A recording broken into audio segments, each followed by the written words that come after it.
Hey everybody, it's Bruno and MB, and I'm with my good friend Joe. Yeah, thanks for having me. I'm always catching him at the wrong time, but I said, listen, this won't take too long.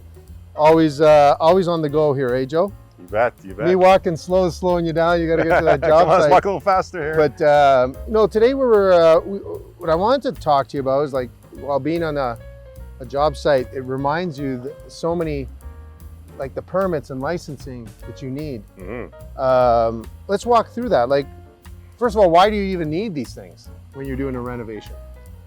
Well, I mean, if clients are choosing a contractor and they're choosing somebody that doesn't have proper licenses or insurance or anything like that, then they're setting themselves up for failure, really. Mm-hmm. Right? So the licenses and the insurance are there to secure everybody, so to make sure that the client is protected, and to make sure that whoever they hire has what it takes to get the job done. So that usually goes, I mean, you help them out in the planning phase to make sure you orchestrate all the licenses, Mm-hmm. the licensing and the permitting that you need, correct? Yes. What are some of the things that, if I'm going to do, say, a medium to large scale renovation, what are some of the licensing things that I need and permitting things that I need? Well, the licenses don't change. Okay. So a contractor should have a city license, Mm-hmm. and he also should have a prepaid contractor bond license with the province. Okay. So what that does is that allows that contractor to take deposits, Okay. and it protects the client. So if the contractor decides to run off to Mexico, Oh, then I their see. deposits are guaranteed, and the province I see, guarantees I them. see. So basically, if you can take a deposit. Yes, if you don't have a prepaid contractor bond with the province license, Right. then technically you can't collect the deposit before the work is done. Oh, I got it. So, and that means you shouldn't be giving a contractor or supposed contractor any money Correct. unless they have that. They have the prepaid contractor bond. Got it. Got it. So how many times do you think that happens? More times than a lot of people really. Yeah, unfortunately, it probably happens, a few times in our industry, but that's where the client has to do the research and find the right contractor that has the licenses and the bonds, and just to make sure they have the right insurance. But okay, so we're talking about licensing, but let's talk about licensed trades Mm-hmm. for a second. How do you help people like that? And what should they be helped with, I guess, or aware of? So with us, like, we have liability, right, when it comes to our projects. So I'm not going to hire a guy off of Kijiji, and not putting anything against Kijiji, but our guys, our team, our trades have been with us for over probably 8 years, a lot of them. And, they're all certified. Okay. So master electricians, you've got journeyman plumbers, they all pull their own permits. I see. So Okay. if you have a licensed trade, they pull their permits. So you got electrical, plumbing, HVAC. And those are the guys that we use. Right. So now, if we go back to some of our other episodes, which you guys should be watching, because we're walking around here like pros. I'm a pro now because you taught me.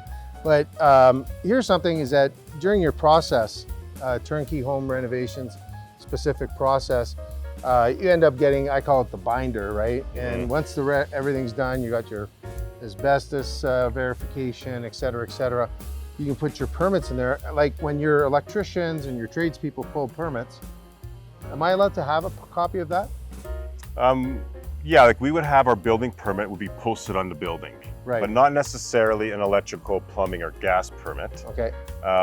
Now, because of the city's changed their process, because before they would put a sticker on your electrical panel if they have to inspect that and pass that, and then let's say on your plumbing stack would be the plumbing inspection, but now they're doing Zoom inspections. Oh, right? really? Yeah. Because of COVID and everything else. So what's happening now is you can go online and actually look up your address, and you can see whether or not a permit's been pulled, which that is something that you should do.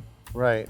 And it also shows you whether it's complete and acceptable. All right. So Joe, we covered a lot of stuff here. What else do we need to know, or people who are having renovations, what else do they need to know about licensing and permits? Well, I think we covered the majority of the topics. The only thing that I would say is, you know, a lot of guys may want to do a cash deal. Okay, right? so you're hiring somebody just cash. You know, somebody maybe you want a good deal, and the guy's like, yeah, let's just do cash. Yeah. Okay. You know, sometimes that may work, but most of the times I would suggest don't do that. Okay. Because even if it's a small job, if they mess something up, and let's say even needed a permit, and they don't pull a permit because it's a cash job, well, now all of a sudden you're on the line.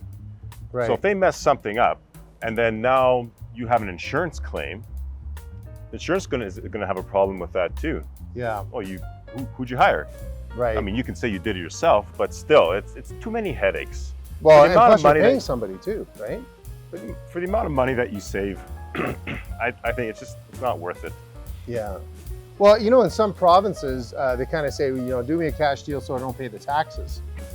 And in some jurisdictions, you're only paying GST. So you're saving 5%, which seems like a lot of money, but on a small renovation, like you said, a couple $1,000s is the cost of a permit, you know. Yeah. No, that's really good advice. And I know we're getting closer and closer to your job, and you've been really patient with me. Thanks for heading in the right direction. We're going in the right direction, but you know, the thing is that I know that I've had all these questions, especially because the renovation market for our audience, you know, it's kind of crazy nowadays, right? Mm-hmm. And so I really appreciate your time. And how do they get in touch with you? Well, best way is to check out our website at turnkeyrenovations.ca. And alternatively, they can call our office at 403-685-2488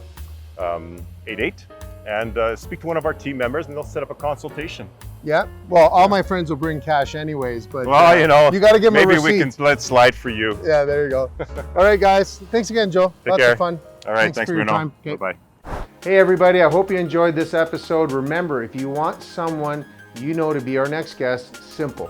Click below in the description, and we'll get in touch with them. Thank you for watching, and please subscribe, and you'll never, ever miss another episode.